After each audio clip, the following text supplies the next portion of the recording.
Hey. Alright, there we go.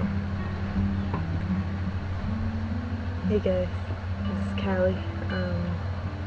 Playing a little Monster Loves You, because I've played it like 2 times so far, and I figured I'd share it because it's a fun game. It's a lot of thinking, a lot of choices being made. So yeah, here we go.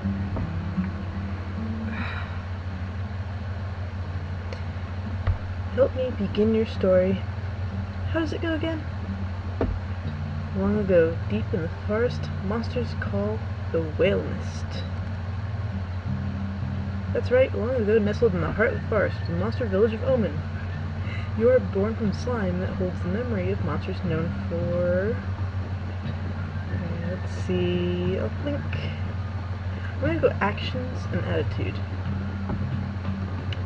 You're not awake yet, but soon your first eye will open.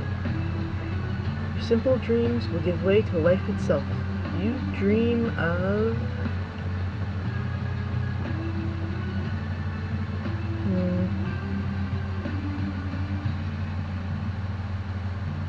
I think I'm gonna do protecting innocent monsters from harm. I'm gonna be like one of those burly superhero type monsters. Oh, kindness. Cool. Okay.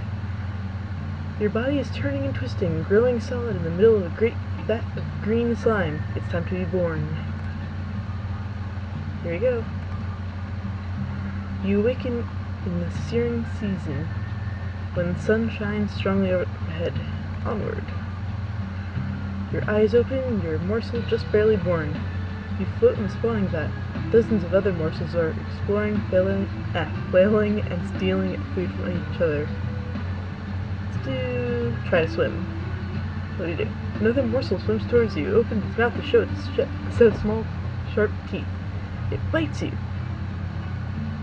This is intolerable. Stop that biting. Unable to believe that another morsel is trying to eat you. After a moment, you snap out of it, start to move again. Resist it. Kill it. Unite other morsels. Do I want to be a leader, or do I want to just fight it? I don't know. I think I'm just gonna kill it because, you know, kill it be killed, man. Come on. Ferocity! You rip into the violent morsel. It has fangs, but you have claws. Keep fighting, roar! Your first snarl, excellent. When the fight is over, you're chewing on the other morsel's eye, which is all that remains. Serve that morsel right. Splash, flutter, splish, squeak. Another morsel is too weak to swim properly. It's sinking towards the bottom of the vat. Ignore it and swim on. Too bad these things happen.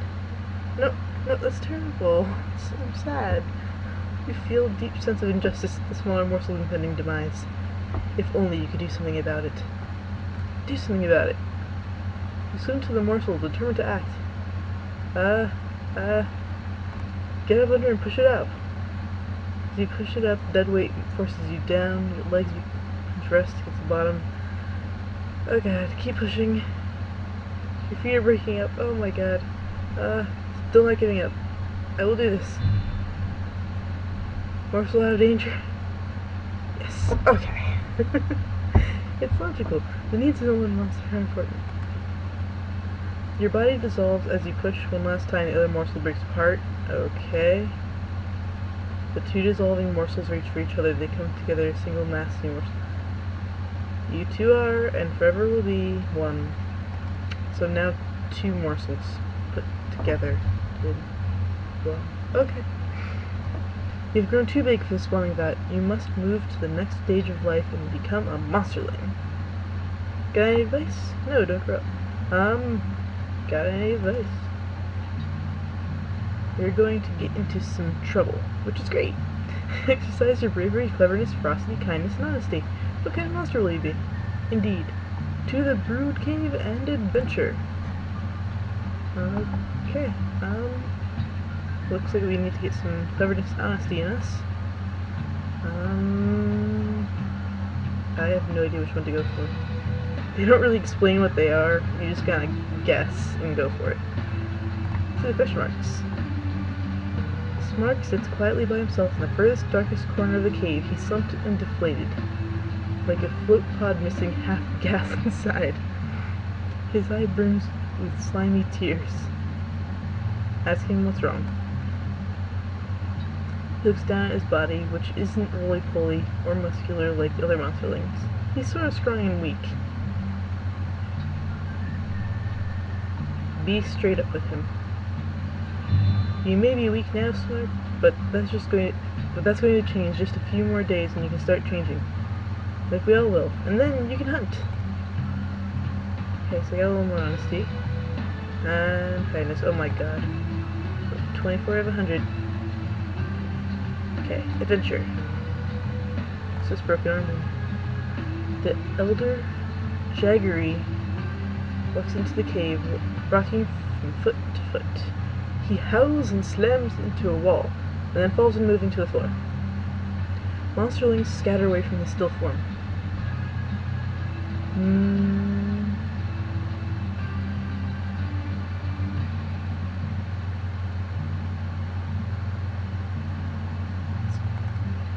Someone's got to help him do it. Creep over, afraid but determined. See a human's metal knife stuck in Jaggery's back. He's leaking from the wound. You think he might die before you help him get there. Pull out the knife. Well, that apparently was good. He grasps the knife from your little claws and pull, then rock it back and forth and pull some more. The gush of red covers you, but Jaggery starts to breathe normally. Phew. I'm being too kind. Now look at this. Look at this kindness. This is just going up. It's got a little gold thingy now. That one. It's that one. Nash Nash spies a delicious mousehead's mushroom. Mine! She plucks it from the floor, but it tumbles from her claws and bounces into a dark crevice in the wall. Let her get her own damn mushroom? She's too afraid of the mushroom. I'm just gonna go ahead and get it. It's mine. Fish out the mushroom with something sticky, crawl inside and get the mushroom, offer to help Nash Nash get the mushroom back. Yeah, fish out the mushroom with something sticky. Hey, cleverness! You split a gob of slime into one claw, and then reach as far into the crevice as you can. Success! You devour the delicacy for yourself. Okay, I need a lot more honesty. I have 3 out of 100. Oh man. Stretching. You notice a puddle of glowing slime at the back of the cave. It pulses like a heartbeat. Blots shoves you towards it, daring you to eat it. Don't be a human baby. Shove Blots up and eat it. Blots should have this. Get away from Blots in this lap.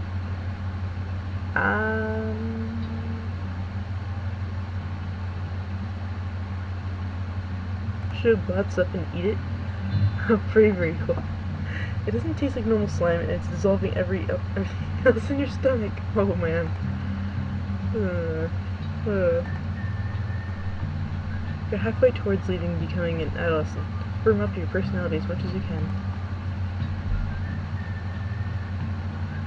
What's that?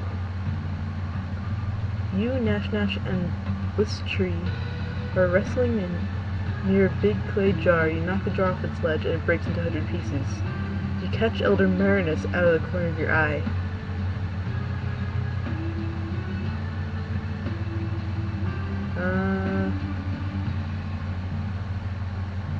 It was my fault.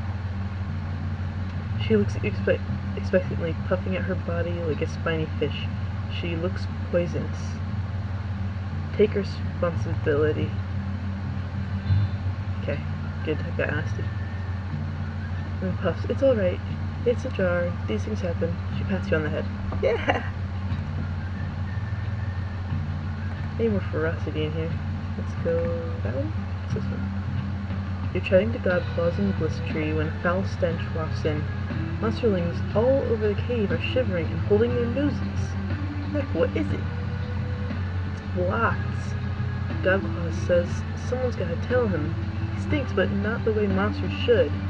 Blots sees your group and makes his way over. Godclaws and Bliss Tree retreat. Talk to Blots about it. You spread your claws in a friendly way, and Blots sits next to you. Blots pouts. Why'd they run away?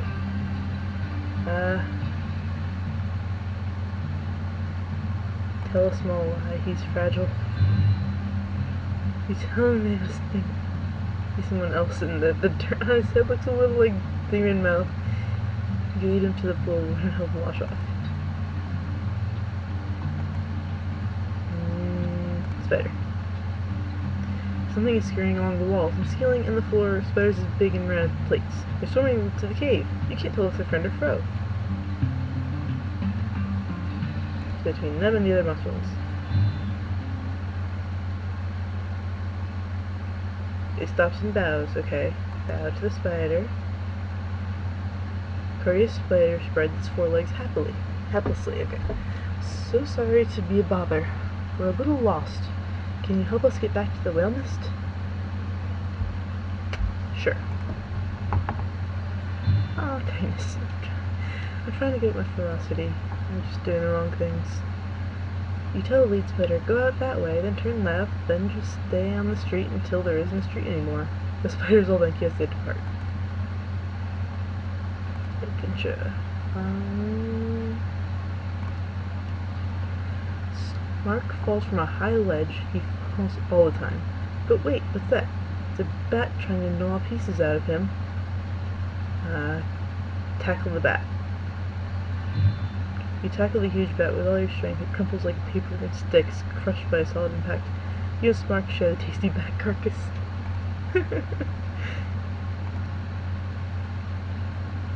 I'm no longer a monsterling. I'm growing up. Here we go.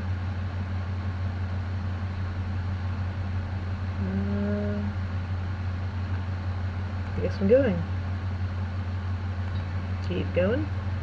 Myra stops in a warm human chamber with a pit in the floor. She points to the pit, which seethes with thick mist. I'm gonna jump right in. Let's do this. You fall, and fall some more. I fall, and you're falling. Other than monsterlings falling. Yes, some of them are crying. And you can't see through the mist. Or is it fog? Maybe clouds. Moans and groans and whispering screams. Where am I? I must be somewhere. You land on a smooth, flat stone, despite the swirling vapor on the floor. It's dry as a bone. You hear the other monsterlings breathing nearby. Some of them are still above you, falling. Get out of the way! You're joining some of the monsterlings at the edge of the mist. There are more passages out there than you can count. Some monsterlings begin to panic while others are determined. You should take charge. The other monsterlings watch you curious. Lead the way, personally! Slash the others, show you're in charge. Help everyone work together. Lead the way, personally. You strike out courage and confidence. The other monsterlings follow you, choosing turns and forks at random. You turn walking to a cave full of thicker mist. Such thick mist. The chamber swirls in mist, smoke, fog, vapor, except it's not any of those things. It's ghosts, hundreds of them. Large and small, they're everywhere. Spooky. One by one, pale ghosts begin to turn their attention to you. Your eyes glow different colors. Stand fast! Ghosts speak in many voices, all hollow and distant, all nuisance. They ask you, do you fear? Attack! You scream and leap. The ghosts are insubstantial, swirling around your claws like nothing at all. Nothing at all? Nothing at all. Stupid spectral monsters. They laugh at you and prove that they're not entirely untouchable. The thin tendrils of mist circle your throat and begin to squeeze. Oh jeez. And I pass out. Alright, so here we go. This is my stats for first bit. Cleverness kinda sucks, but bravery and kindness is good, and my ferocity and my honesty are kind of low as well. Yep. You wake up inside a well-appointed hovel. This is your home now. Start living as an adolescent monster. Enter the big... Ooh, that's me. Enter the big bad world. Enter in town. Clouds. Suddenly, a stinging rain pours down. Everyone scatters and gets under cover. Even Blistering and Snark. Is that all you've got? Jump up and down, howl in the rain. Other monsterlings watch you from the hiding spots, unable to decide if you're brave or crazy. Time to get in. Having shown the other monsters that you can take some punishment, you walk calmly indoors. Smark hands you a mug of steaming cider, which warms you nicely.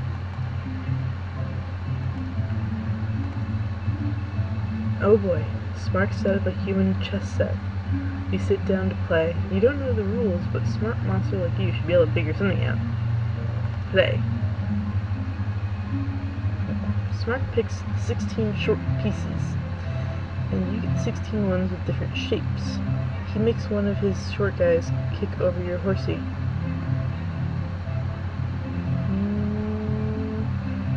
Use Inferno Gambit, set the board on fire.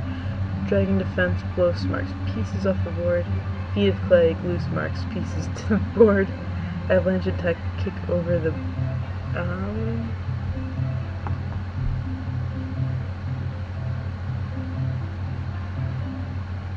Avalanche Attack! Aww. You start by taking a running leap and kick over the board. Tree. Snark waves his arms to indicate a foul. Hey! These are all gone, but so are yours. It's a draw. Okay. Well, I lost some cleverness from that. It's kind of annoying. That. You see Jaggery in a haze of buzzy, angry yellow bees. It looks like he stole a beehive off a tree and took it home. You can see why. Honey is irresistible. Jaggery motions for you to help him.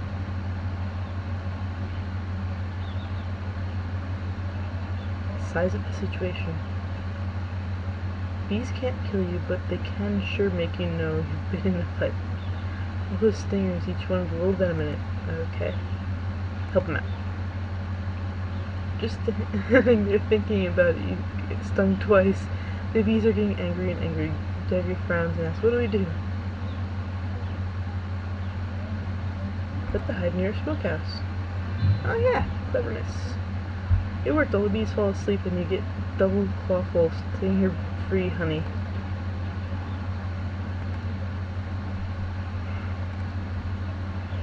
Today's holiday, Poke the Bear Day. Monsters have been planning pranks for days. You all head out to the bear caves. Poke the Bear Day. Today when the elders take young monsters to show their ferocity by taunting and bothering a especially big, strong pack of talking bears. Let's do it! Poke the biggest bear with a sharpest stick. Fight. It's massive fur and fangs when you're done. The bear has fled, but before you're fearsome poking. And you've gotten appreciative backstabs from everyone. Nash says you weren't cruel enough, though. I need more honesty as well. What's that one? You and Gobclaws are playing Toss the Kitten. You're winning 2-1. One crash you missed. Oh no. I feel bad. The kitten shatters Hammer's window. Stick around. Hammer comes crashing out of his level. Still half asleep, but all this way angry. Who did this? I'll drag you in the spawning back. I cannot tell a lie. Hammereg rolls and glares at you so hard that you feel heavy and hot. His eyes begin to shine with a weird red light. Oh, really? It was me. Really? Thanks for telling me you did it. Hammereg didn't actually drown you, but he lashes out with terrifying kick. Ouch. So you can hurt. You roll halfway to the edge of the town, where you try and fail to stand up, too dizzy to do anything at all. That's 33 now.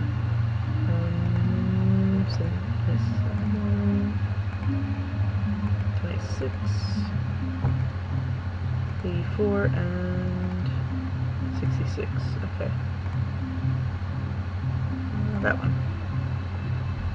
Outside your house, Nash charges from a nearby bush and sends you tumbling. Challenge! She screams at the top of her voice. It's on. Leap it. Leap at her and crush her. Square off and wait to take turns to each other. Leap at her and crush her.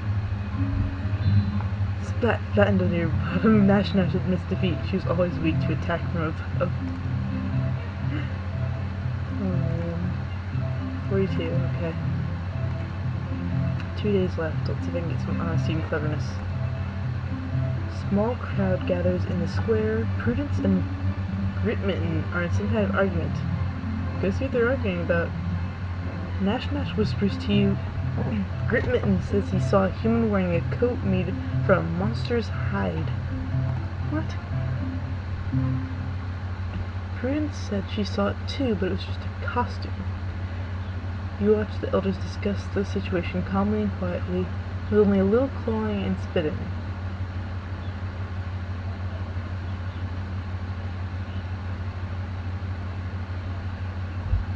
Offer to help them resolve.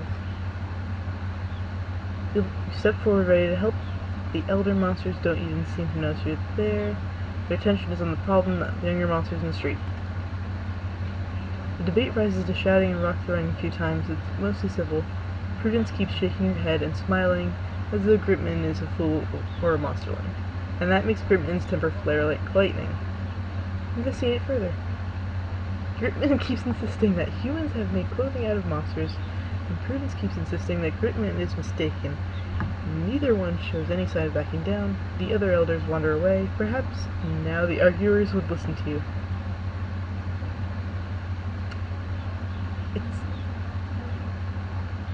Prudence must be right.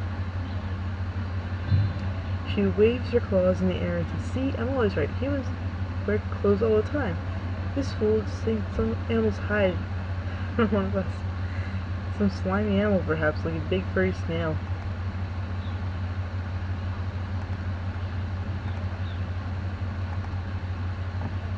Alright, what's the last one we need? Let's go... What's that one? Squeak, thud, squeak, thud, squeak, thud. You follow the odd sound until you find Godclaw. She's dragging a dusty, broken wagon back home. Looks like hard work. Ask her what's in the wagon. The wagon's full of more wagon pieces. I might be able to put it back together. Can you help me? From her limp, you gather she has a busted leg at the moment. Well, you flex your claw, still not fully healed from a recent fight. You could hurt yourself if you help her. Help her pull it. It's easier to move with both of you helping. Godclaw thanks you, and the two of you enlist the scapegoat to help even more. Fantastic. The goat is strong enough to give you a wagon ride once the wheels are on, and he does. Well, I guess I'm done. Adolescence is fleeting. You have grown beyond youth and become an adult. You've been dragged from your bed by your friends and neighbors. Try to stay here. They surround you and hold you down, not ungently, till you stop struggling. Okay. The neighbors throw you into the center of a great circle of monsters all older than you. They whisper to each other, then look at you, then whisper some more. Get on, getting on. The monsters murmur and mutter, spit and snarl. They're deciding what's best of finding you as a monster. Yell at them to hurry up. Some monsters flinch when you raise your voice. It's gratifying, but it doesn't seem to make their deliberations any less deliberate. Eventually, though, they come to a decision. About bloody time. The ring of monsters shuffles closer to you, forming a tighter circle. Others loom over you while the smaller adults crouch low. Your surroundings grow shadowy and dark. Wait, what's happening? What do they want? You see concern in some of their faces, but very little respect. So what, does a monster need respect to grow up? Wait for them to assign you a task.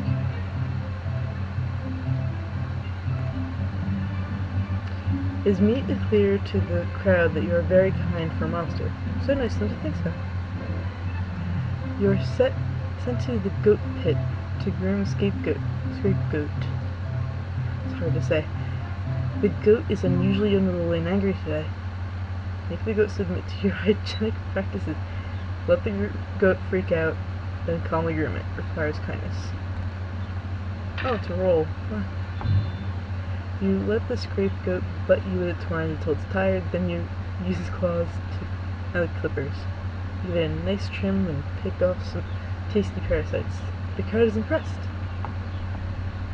Eat the parasites, they're full of special nutrients. Whoa. Okay, I got a +1 on everything.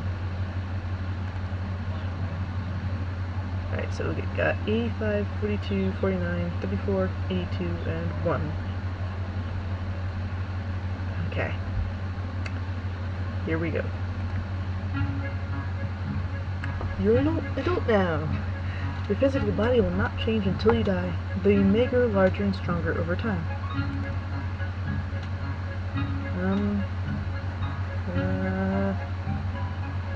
Do politic.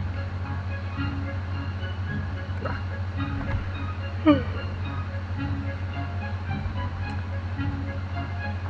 sit with Nash and Gobclaws on a tired red blanket, eating cookies and talking about artifacts. What are artifacts? Artifacts are human-made objects. Many monsters collect them. All of the garbage cans in Omen were collected from one human bus stop. Some artifacts are interesting, some can be dangerous. Okay. Continue the discussion. Gobclaw sighs. I really like artifacts. I want a nice big collection. It seems like I can never find any good ones. You and Nash exchange glances. Nash runs a claw along the handlebars of her little scooter. You both know some good spots. Tell Gobclaws about the sports. How good spots. Keep Mum. Always help her in other ways. I think I'm gonna just tell Gobclaws. More kindness. You open your mouth, but gasp as Nash shakes you hard. Ask why. Nash whispers, that'll be less stuff for us. I don't care if you have less stuff, but if I do, you're in big trouble. She pokes you with her claws to make her point.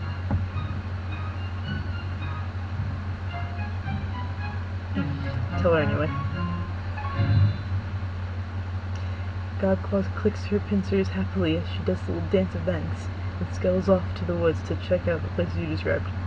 What about Nash? Nash makes good on her promise of big trouble and drubbing. You crawl back to your home exhausted and bleeding. Oh well. Let's explore. Fight? Wild chickens are back in season. As delicious as they are mean, they're loose within the whale mist and the monsters are all hunting them down. Get out there and hunt those wild chickens. Deep in the woods, you're looking for chicken scratch when you literally stumble over a hen guarding a cluster of chicks. The hen clucks and claws at you.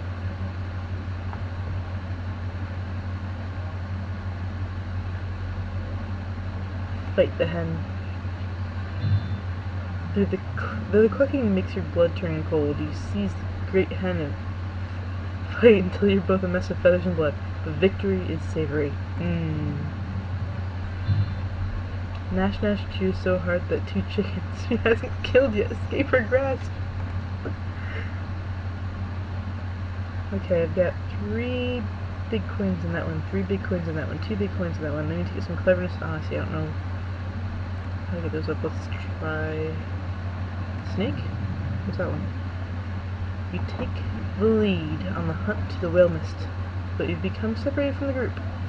And suddenly, you catch sight of something there. Where? Within that thicket, rumor has it the specially large, clever snake tricked Nash, biting her, and made her sick for days.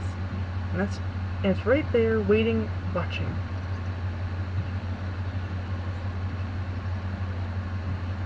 You've beaten and eaten snakes before. Time to eat another. You slowly creep up on it, sharpening your claws. Suddenly you stop. A print in the dirt is clearly from Nash Nash's foot. And that's definitely dried monster blood around it.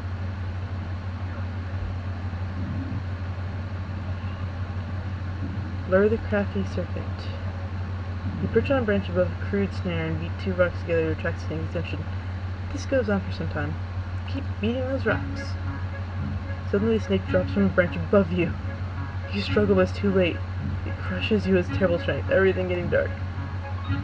Next thing you know, Nash pounced on the snake. She grabs its head and holds its mouth shut, keeping its fangs trapped. Still crushing. Damn it.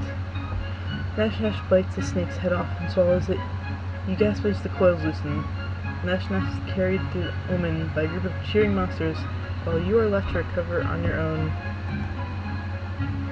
Well, that's a waste of a day. Politic with monsters. Spider? Today is the day of Spinner 500. Big Spider Race. Winners are regarded highly all around town. Let's do this! Your spider hurt her leg this morning. What should you do?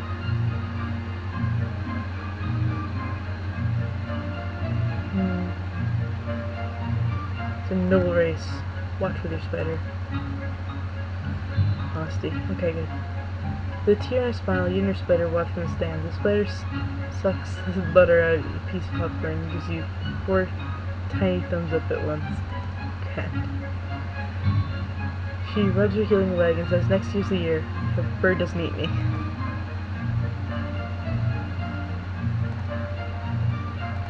Pointing finger. You show off your newest collection of human artifacts to your neighbors. They seem suitably impressed. And listen in. Say more. The truth is, you just found them in the woods. If everyone seems so interested, it would be a shame to let them down. Monsters do love a story.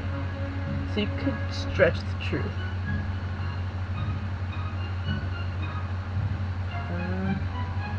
Helping straight.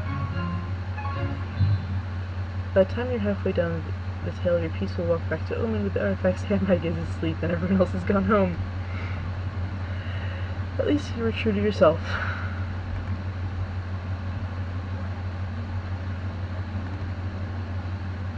Sword in a stone, or something. You find a red hood and a basket in the middle of the forest path.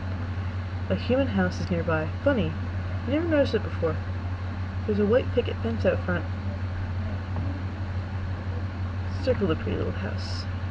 There's a great deal of blood in the yard, only with half-dead wolf coughing weakly. Ask Wolf what happened. Woodcutters, friend.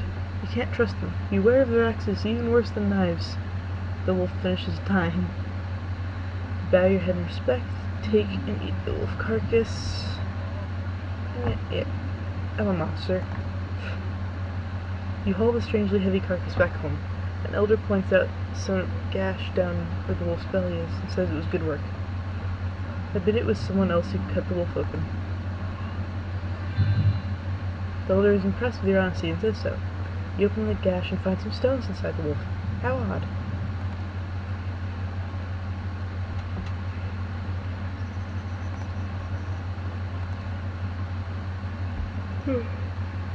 Oh, I'm sorry for yawning. You scoop a big fish from the forest stream. As you're about to bite into it, it says, "Wait, I'm magic, I can grant you a wish." Dispute this spurious claim. All I wish for is something to eat, you snarl. The fish realizes what you mean as you bite into it. Okay.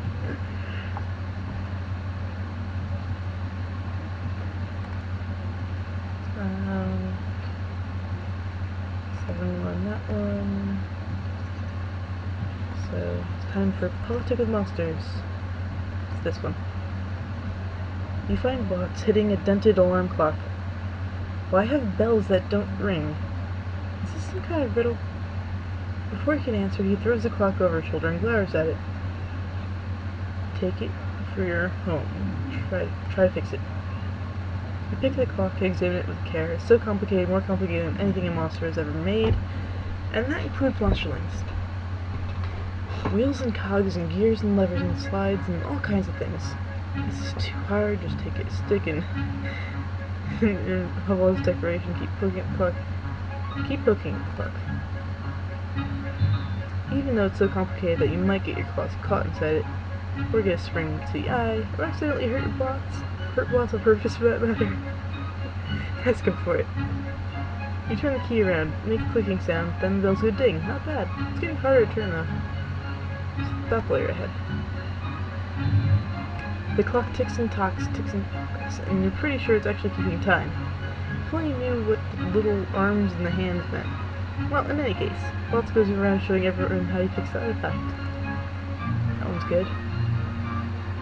Right now, this is 94, 69, 73, 82, and 88. So I'm most brave.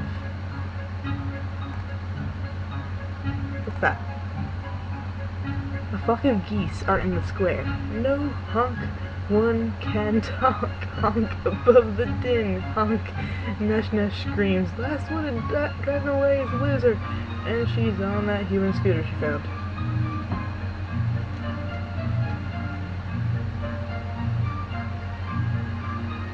Hunt down your own secret weapon of your own. You're on to Hemrig's Hubble and steal or borrow the fox pelt he uses as a doormat. That's gear up. Plonking it on your head, you run towards the geese, growling and yipping. The geese swarm you. Uh-oh. You have two good options. Fury and fear unite. Attack! You bite the goose in two and grab 3 more, creating a tornado of feathers. Nash Nash jumps off the scooter to join the feast. You win. Shipment's mouthful.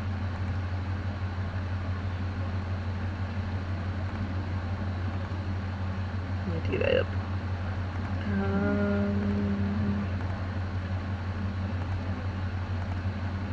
Bravery is just like really high, and the rest of it we need to get up still. Lifting Rip Rock. All of them is a buzz. Elders glare angrily at everyone, then look back at the broken sign at the town gate. You look down at the little piece of the sign you're holding and blush. Wait, what did I do? Coming back from a hunt, you were so full of high spirits that you jumped up and slapped the sign. You slapped a little too hard with your claws. Okay. Blistery spots a bit of sign that you're holding. Hey, don't tell anyone you broke it. It'll get fixed. This will all just blow over. It's just an ill wind that blows nobody any good. Bygones will be bygones. What's she going on about? Blistery is often accused of thinking she knows everything. This includes human cliches. All of them. Blistery says, look. Sorry. I can take care of this. Look, I took a bit of the sign too. I can slip some of Rickock's hair when he isn't looking. Nobody ever believes him, since he's always lying and stealing things. Come forth and admit. People are split lost, but you know, honesty up. All the gouged elders scowl at you. They take turns chewing you out, which for monsters is a little more literal expression than you might expect. Ragged and bloody, you creep back to your hovel to heal. You take solace in the fact that your honor is intact. You messed up, but you told the truth, and everyone will remember that. What's this? Oh, it takes me to home? Oh, okay, I see how it works now. Okay. So I did Politics of Monsters, 5 left on that. 5 left on this. 4 days left. Oh boy. I think I'll just do 2 more on both, make it even. What's this one? As you explore the whale mist, you notice that the air smells faintly of gingery bread. There ahead, there's a flock of very fat birds pecking at a trail of breadcrumbs at one of the trees. Follow the trail of birds and crumbs. It leads along a twisted path you never knew existed. Deep in the forest, you come across a rickety human house which smells of baked goods. You hear the human speech. 2 children babbling nearby.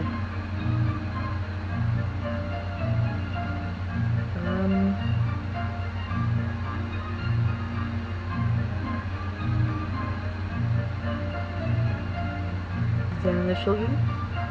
You children look tired and very thin, their bellies bulge as though they've just eaten a huge meal. They're so weak that you don't fear for your life being so close. One monster and... I'm gonna go for it. Ferocity.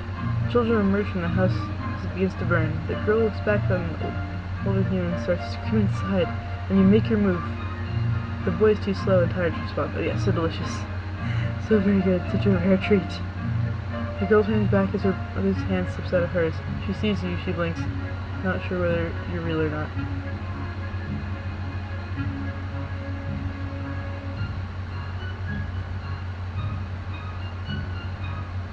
Continue the meal before she can react, or let her go. Continue the meal. The girl's eyes widen as you spread your claws. She slaps you and it hurts. It hurts worse than a slash on the claws of an oldest monster. You spin and knock her down, and move to end the fight before she can end you.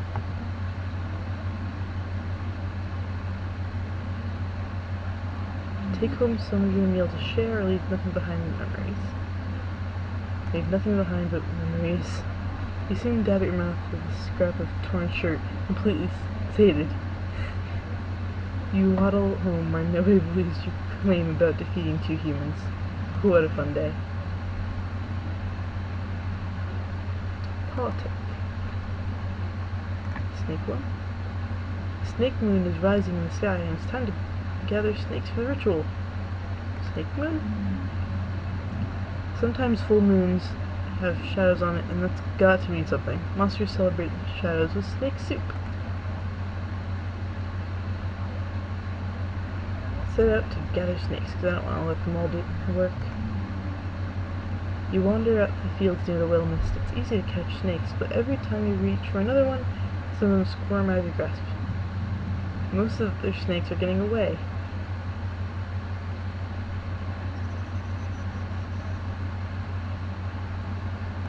Kill the snakes so you catch them. You come to the ritual, all 10 snakes straight through your shoulders, greeting the other monsters with your dead snakes. Many of the other monsters brought live snakes, but they let you put your dead ones into the scaly cauldron. Monsters gather around the cauldron. Before this groups 2 sticks together to light a fire. It's going to be a fun night. And there was much rejoicing. Spoil the list. Open. The spine doctor has asked you to catch a special fox. It limps, she says, and it coughs. I mean it quickly, if at all. Why? There's no time for questions. Okay. Okay, after it. You go forth to the forest, trailing the fox. As you get closer, you catch a glimpse of its raggedy ears between 2 trees. The fox is limping slowly. Get closer. As you draw near, you smell something sickly sweet. The fox slumps over and vomits green matter onto the forest floor. Your claws tremble at the thought of touching it.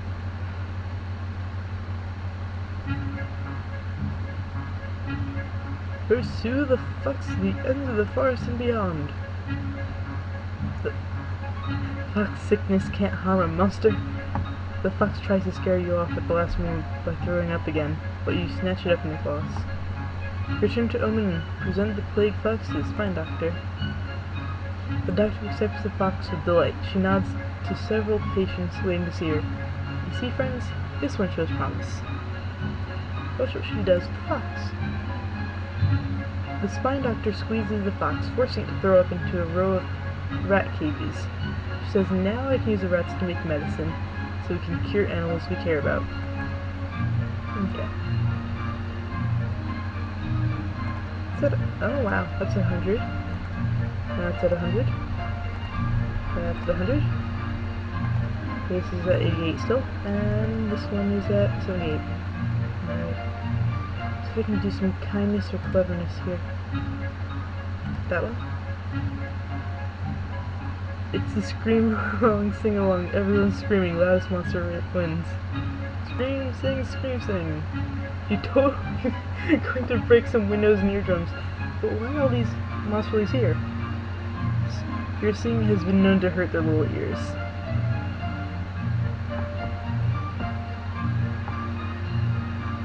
priest smashes the village windows and sings. Belt it out, you gotta win. You sing about loss and secret love, and a plate with no pancakes on it.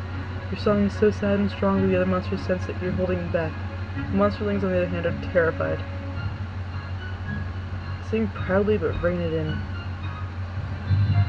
Get some kindness. Windows crack, eardrums proliferate, and monsterlings flee. Later you find out that they heard your screams in Znak, miles away. So that wasn't so bad. Okay, and that's what I'm stuck with. Here we go. Your body, you're growing old, my friend. Your body is very soft and you drip slime everywhere you go. It's getting hard to leave your hovel. Go to see the spine doctor. The doctor tells you that your time is almost up. You'll soon reach the end of adulthood, and you'll either ascend to elder status or dissolve into slime. What happens to monsters who dissolve?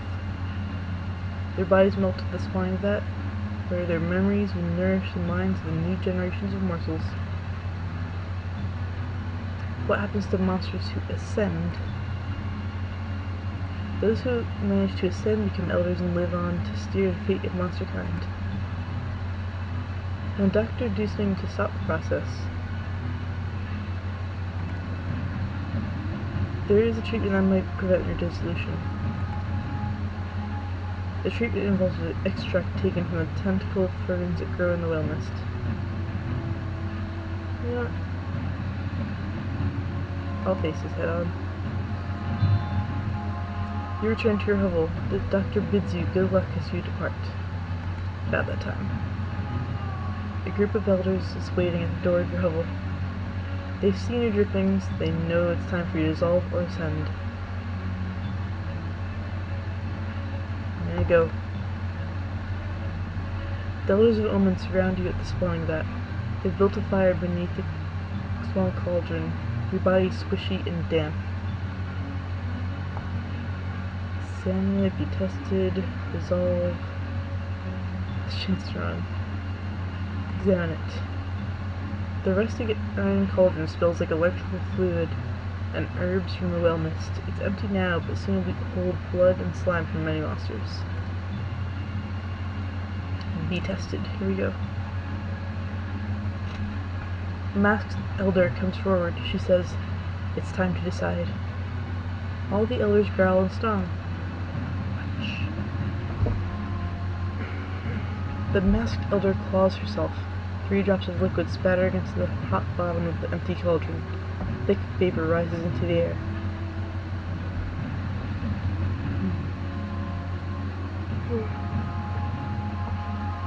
Is that blood or slime? You can't be sure, it depends on how much she respects you. Go on. The masked elder asks, "Who has already decided the fate of this monster?" Wait.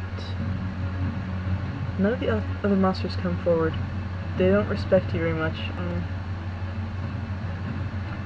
Masked elder has placed 5 flat stones in the ground for you. She says, "Choose one. Chance will guide your claw." Each stone is stained with old blood, polished, touched many. Paul, you can't tilt one stone up there. Okay. Take a stone that looks good. The other side of the stone is etched with a crude glyph. It shows a monster frowning in concentration. The masked elder says, "We will test your cleverness." It's my lowest one. This is my lowest one. Masked elder emits a series of musical whistles and clicks, then performs a complex dance. I've never seen any such before. She says, "Now you do it. Copy every noise and movement. Let's do it." You're a dancing fiend. Polite applause washes across the crowd. You knew you could do it.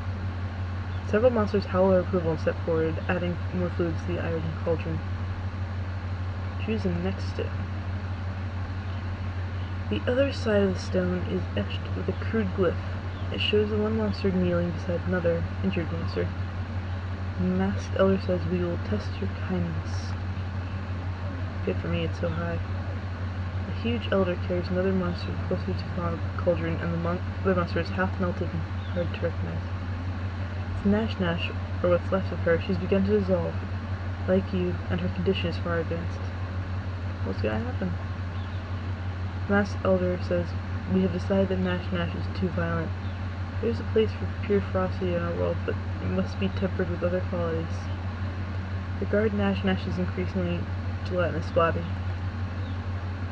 The Elder says, "See her eyes? She still sees with pure rage. Perhaps you can calm her before the end."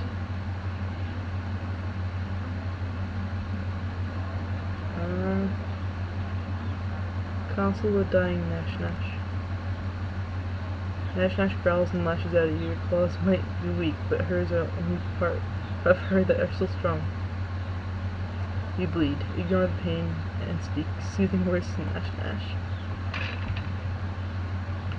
You lean close, once slightly as she draws a new line of red in her hide, and hold her tightly, appreciatively. She ceases her struggles, the other elders nod in approval. Bye, Nash Nash. Oh, makes me sad. She was like one of the friends. The huge elder picks up the now unresisting Nash Nash and gently releases her into the swirling vat, and she's gone. You hold the cauldron which contains the portentous infusion. It's heavy. I'm not even looking. Just drink it. You drink the bubbling concoction and belch and howl. The body solidifies almost instantly. You're an elder now. Yes! I did it. I did it. I really, really did it. Okay, so basically the only thing that was really low was respect. You're now an elder and you reside in Znak, a bustling city at the center of Monster World. In this stage of life, if you play your cards right, you'll be able to affect the way both monsters and humans You'll be able to affect both the way monsters view humans and vice versa. Use your powers of persuasion wisely. Oh, goodness.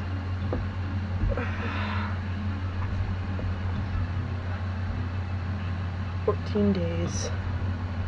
14 days to make humans and monsters like each other, maybe? Or go on and fight. I don't know. You know what? I'll leave this one right here.